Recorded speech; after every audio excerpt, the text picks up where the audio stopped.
We're going to build the wall. We have no choice. Há ainda um momento em que Mário Soares, em campanha, terá beijado um anão pensando tratar-se de uma criança. Lógico que é filho meu, pretendo beneficiar o filho meu, sim, pretendo. Para um país mais justo, para um país mais pobre. E estamos a assistir ao triunfo dos idiotas.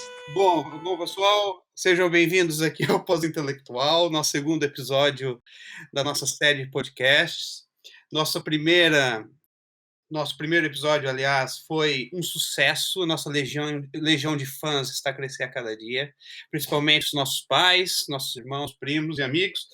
Mas a gente quer agradecer principalmente também aqui as sugestões e críticas que fizeram do nosso primeiro episódio. E uma observação interessante foi que eu não me apresentei no primeiro episódio, a não ser que eu queira ser o brasileiro misterioso com sotaque. Dumbass.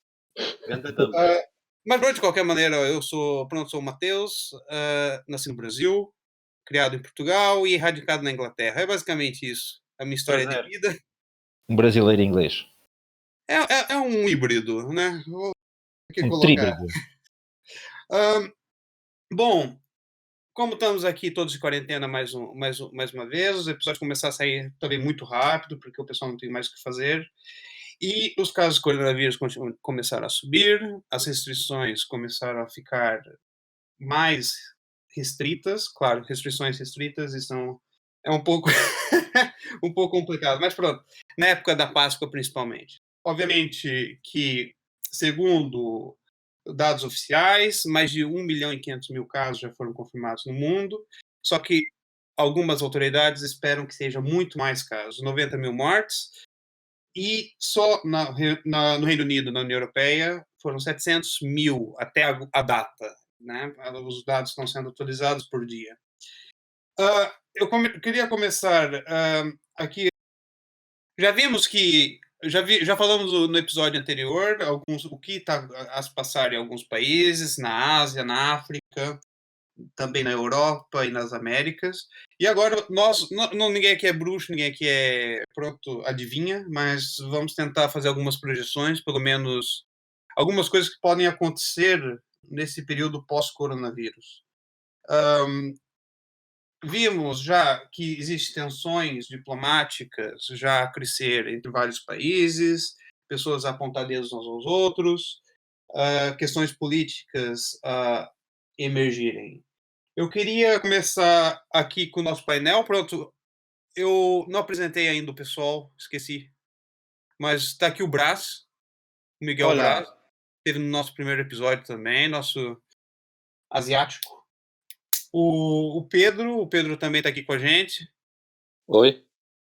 E o Ricardo Ayai, diretamente de Lisboa, Bom dia. a mandar um salve aqui para o pessoal. Então eu queria começar aqui com o Brás. Primeiramente. Face questão China e Estados Unidos, ou seja, digamos que existe como se diz, uma disputa mais ou menos diplomática entre os dois países. E eu queria saber, essas tensões podem ainda crescerem ainda mais depois do fim, ou pelo menos da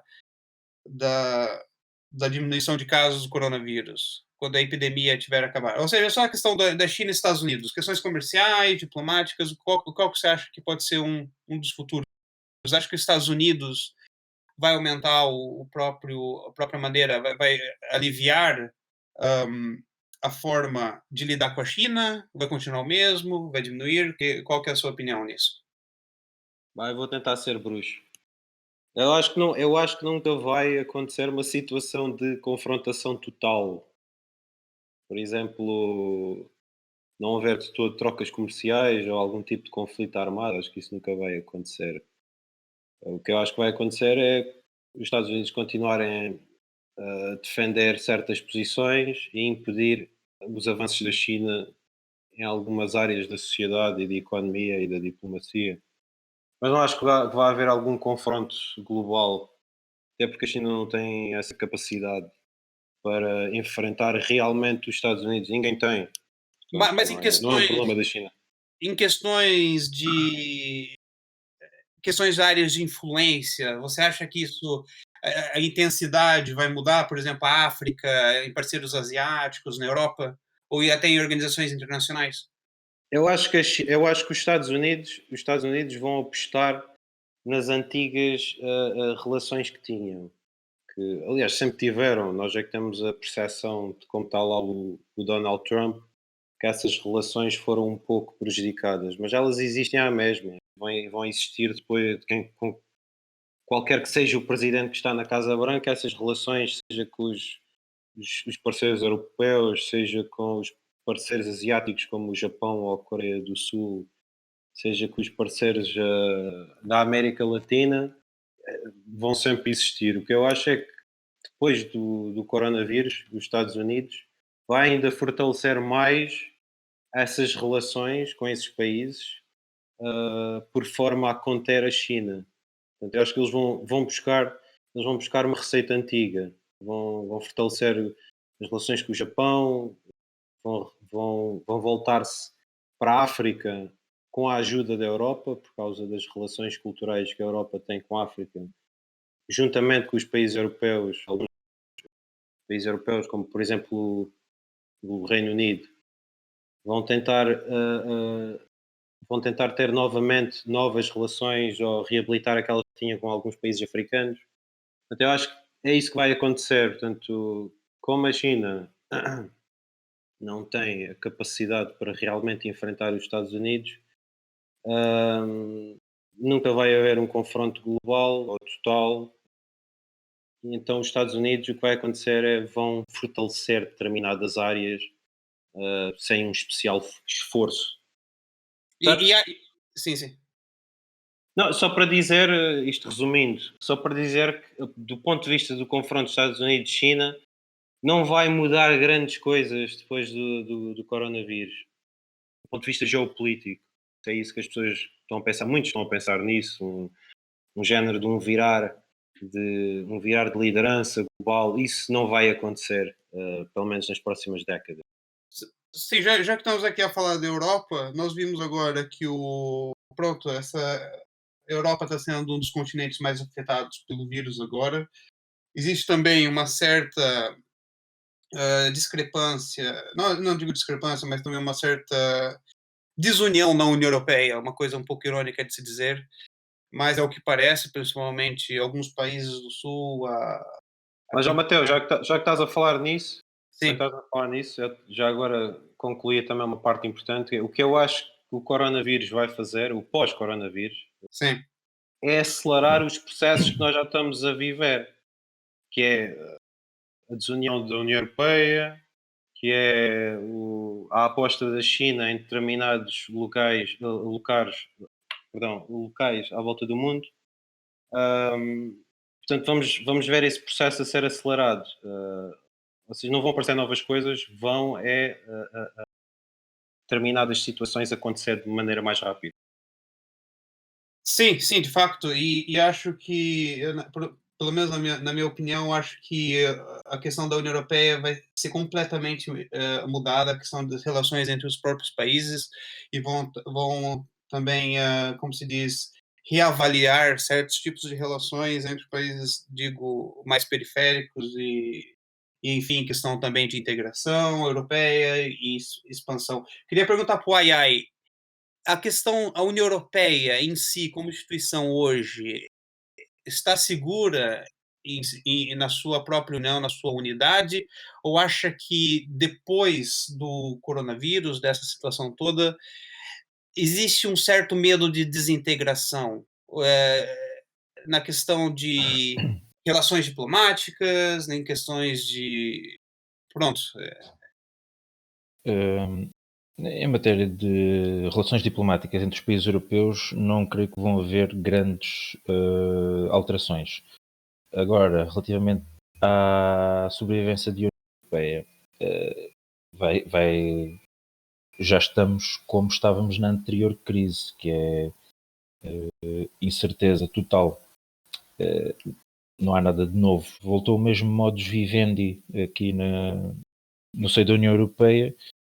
O impasse entre Norte e Sul, impasse de desconfiança, insolidariedade entre países, tudo aponta também para que a intervenção da União Europeia voltará a ficar por escassa, o que irá exacerbar mais o ceticismo europeu, a níveis provavelmente históricos, visto que na anterior crise não existiam partidos de direita mais radical como existem hoje, foi por causa dela que eles começaram a existir, mas agora já existem, já têm alguma força. E no caso da União Europeia liderar mal ou fazer uma má gestão desta crise pandémica, da crise económica seguinte, podemos começar a preparar-nos para ver governos liderados por Salvinis, Santiago Abascal, Pence e assim sucessivamente. Os partidos tradicionais, especialmente dos países do sul da Europa, ou adotam uma postura mais agressiva para com Bruxelas, ou de agressividade mais exacerbada, ou morrem definitivamente. Eles já têm vindo a morrer aos poucos até este momento. E neste momento os respectivos povos têm que se sentir respaldados pelos seus próprios representantes, porque senão somos democracias e os povos vão acabar por ir buscar novos representantes. E vão buscá-los a partidos como o Vox, a Liga, a Frente Nacional, Chega, a Aurora Dourada, que vão aproveitar tudo para poderem chegar a uma posição de poder e retirar o máximo possível de proveito político para Não, o eu poder acho do que esses partido. países têm a faca e o queijo na mão, sinceramente. Estou a falar dos países do sul da Europa. Porque Sim, como disse na semana passada, a União Europeia ainda existe sem os eles. países do Sem Sul, os países. exatamente, os países do Sul determinam a existência ou não do euro. Se os países do Sul quiserem sair do euro, o euro já não tem viabilidade. É uma moeda que vai começar a perder valor se for apenas uma moeda da Alemanha, da França, da Bélgica, dos países do norte da Europa.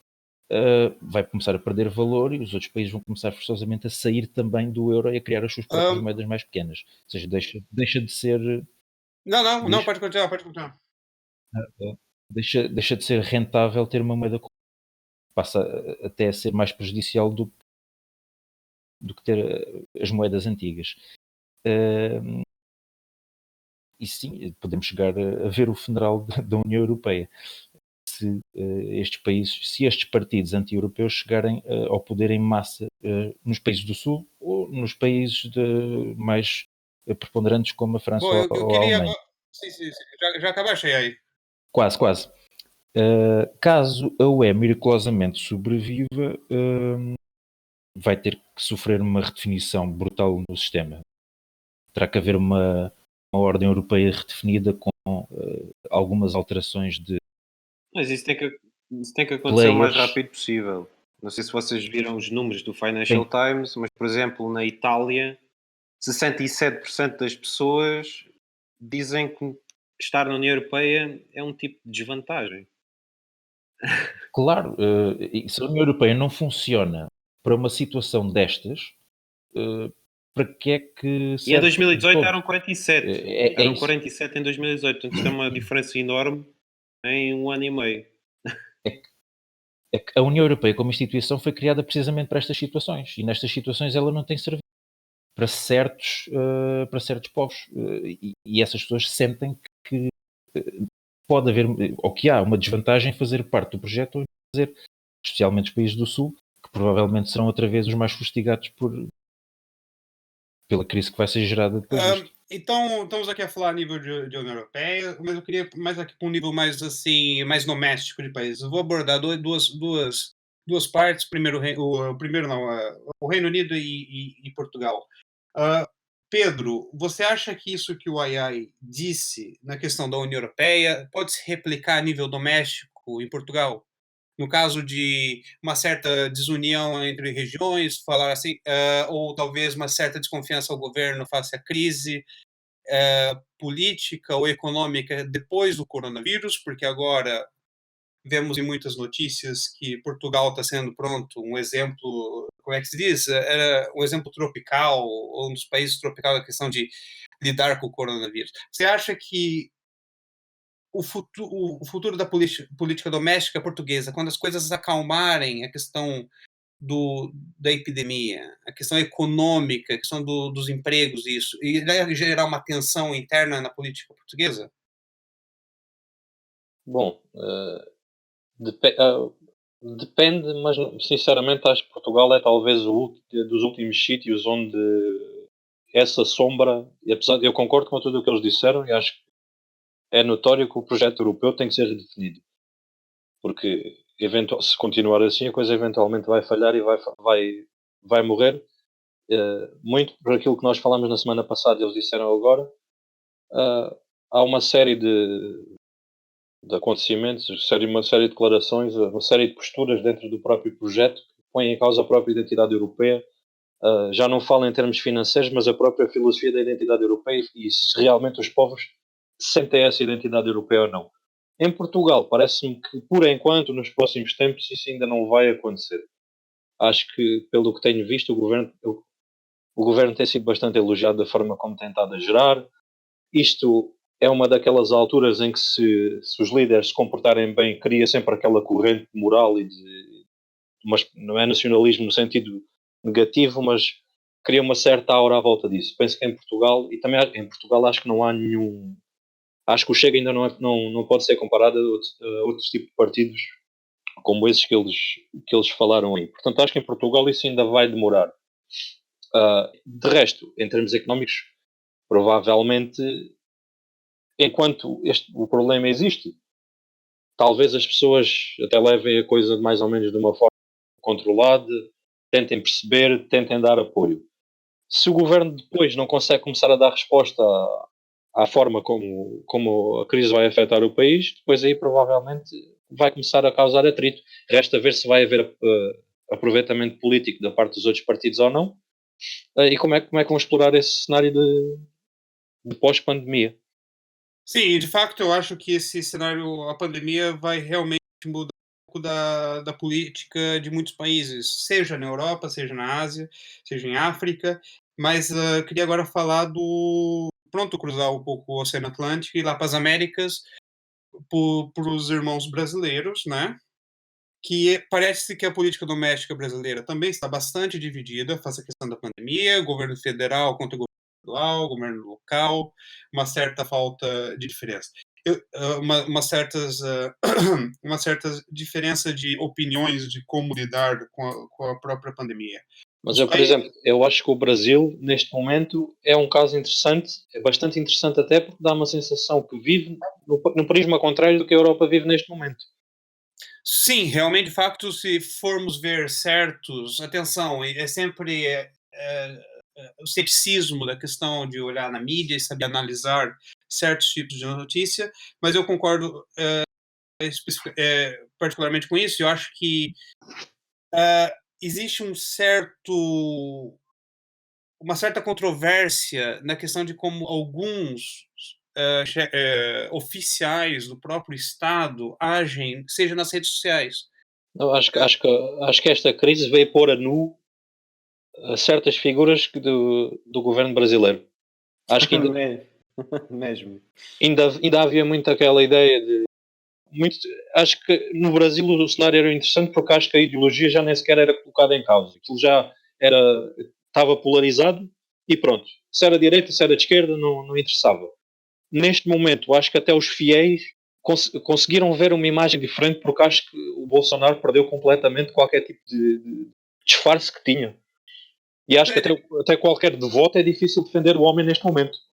E de facto existe existe uma certa corrente que ainda apoia o argumento econômico, o argumento dizendo que não vamos fechar tudo, não vamos fazer nada, porque o vírus não é assim tão grave. Pronto, não foram essas palavras que ele utilizou, mas ou seja, a questão do econômico sobre a saúde, e em questões de níveis de infecção, comparados com outros países, essas coisas todas. Para que saibam, por enquanto, o Brasil agora tem quase 900 mil mortes, que provavelmente já vai passar de 1.000 daqui a alguns dias, 16 mil casos, e o Brasil tem 200 milhões de habitantes. Então essa questão é bastante debatível. Só que agora essa tensão diplomática desnecessária, na minha opinião, que está sendo causada através das redes sociais, eu creio que é uma coisa que pode ajuda,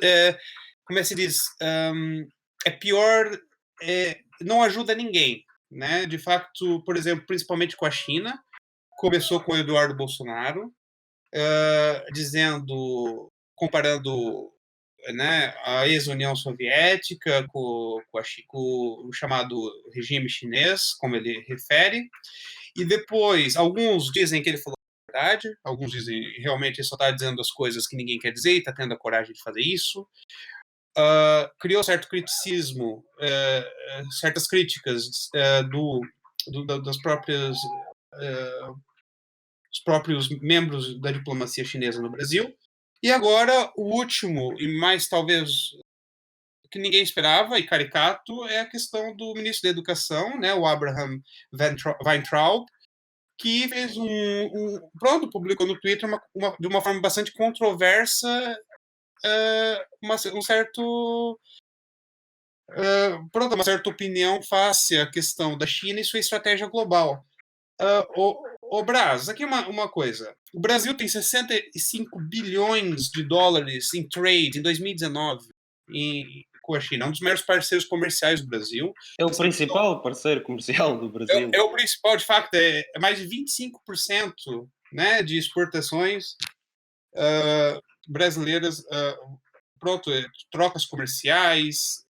E acho que 80% dos Estados brasileiros, o principal cliente é a China.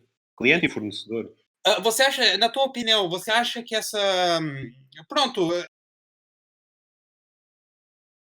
coisa, depois pede desculpa, chama o embaixador, senta, toma um café e tá tudo feito. Você acha que se isso continuar assim, essa relação comercial com a China, eu digo o Brasil, mas digo outros países também, Sim. que um certo sentimento de sinofobia em outros países, onde parece ser existe uma certa influência política, pronto. Você acha que isso pode ser bastante prejudicial no futuro de relações com a China? Com a China? Com a China é especialmente grave, porque a classe política na China é extremamente protocolar. E, portanto, este tipo de coisa, este tipo de escândalo diplomático não cai nunca bem no Partido Comunista da China. Eu não sei sinceramente qual é que é a estratégia do governo brasileiro. A estratégia? Mas eu acho que é mais por aí. Porque se eles estivessem em busca de uma nova estratégia uma nova proteção económica em relação à China, ou seja, conseguir novos canais de importação e exportação com outros países, outros mercados externos, mas eu acho que eles não estão a fazer isso. Por exemplo, os Estados Unidos neste momento está a fazer isso, está à procura de ter alguma segurança económica em alguns setores, principalmente agora nos setores farmacêuticos e de medicina, está a procurar não ser tão dependente da China. Mas eu acho que o Brasil não está a fazer isso, quer dizer, a China é o principal parceiro económico do Brasil e é um dos principais investidores também no país. Portanto, eu acho que isto é simplesmente um bate-boca de pessoal que está completamente à nora. Que é sempre oportuno num momento deste. Exato. Eu sinceramente, parece-me aquele tipo de coisa que tu estás no telemóvel e mandas uma boca no Twitter e depois tipo arrependes-te 30 minutos depois, estás a ver? Quando tu ligas bêbado para a tua namorada é a mesma coisa. Parece-me esse tipo de coisa. Só para terminar, estamos a ficar quase sem tempo. Eu queria voltar aqui para a Europa por uma questão bastante interessante, que é no Reino Unido. A questão o Boris Johnson foi admitido nos cuidados intensivos. Já saiu. No hospital. Entretanto, já saiu. Saiu agora. Saiu agora mesmo. Acabou de sair há bocado. Alerta CM. Alerta CM. Alerta CM, o Boris Johnson acabou de sair do hospital. Não, da UCI. Ele saiu dos cuidados intensivos, onde ele passou 3 dias no cuidado intensivo, depois de ter certas complicações por causa do coronavírus. Na tua opinião, você acha que a política, a questão da abordagem britânica face ao vírus, vai ser completamente diferente do que tem sido até agora. O Reino Unido já tem o lockdown, já tem certas medidas a serem tomadas, mas não são tão restritas como em certos outros países da União Europeia ou até no mundo. Na tua opinião, você acha que isso, com o próprio primeiro-ministro, vendo que os altos níveis do governo estão sendo realmente diretamente afetados pelo vírus, acha que isso vai fazer alguma mudança? Aquilo que pode acontecer é o próprio povo inglês, que não estava muito a aderir às medidas que o governo tinha sugerido e depois mais tarde imposto, poderá acontecer que o povo possa perceber que aquilo de facto é uma situação séria que se deve tomar o máximo cuidado possível. Caso contrário, corre-se o risco do Reino Unido se transformar na nova Itália ou numa nova Espanha, se é que isso já não é irreversível. Mas sim, em termos de questões políticas, não creio que vá alterar assim muito a ponderação inglesa, a típica ponderação inglesa neste tipo de situação. Sim, porque vemos também a questão da abordagem sueca, vemos a abordagem portuguesa, até mesmo na própria União Europeia, vários países tendo a sua própria abordagem, também que são sendo por questões culturais, sejam por questões econômicas, sejam por qualquer reivindicação. Bom, o nosso tempo aqui de discutir coisas sérias acabou. Espero que vocês tenham tirado A seguir é a discussão de bola. o sumo intelectual aqui. Sim, vamos falar de bola a seguir. Bola não há. Vamos criar pronto. Tenho saudades do Otávio Machado, pá. Vamos criar aqui um podcast onde vamos falar dos três grandes, vamos falar da União Europeia, não, da Champions League e do Corinthians. Os três grandes que são a Itália, a Alemanha e a França, não é? Pode ser também. Ainda temos que discutir o formato. Exatamente. Como podem ver, dominamos todas as áreas do conhecimento. Todas as áreas. Tal como o César Peixoto dominava todas as áreas do campo. Do quê? Do campo. Como o Pedro já disse, como é que é, Pedro? Damos a opinião sem mesmo vocês perguntarem pela nossa opinião ou não pedirem, não é isso? Esqueci a frase. Diana Chaves. Mas nós estamos a dar. Mas estamos a dar opinião. Nem sequer estamos a cobrar nem nada. É o nosso último quadro do podcast, que são recomendações. Eu vou começar.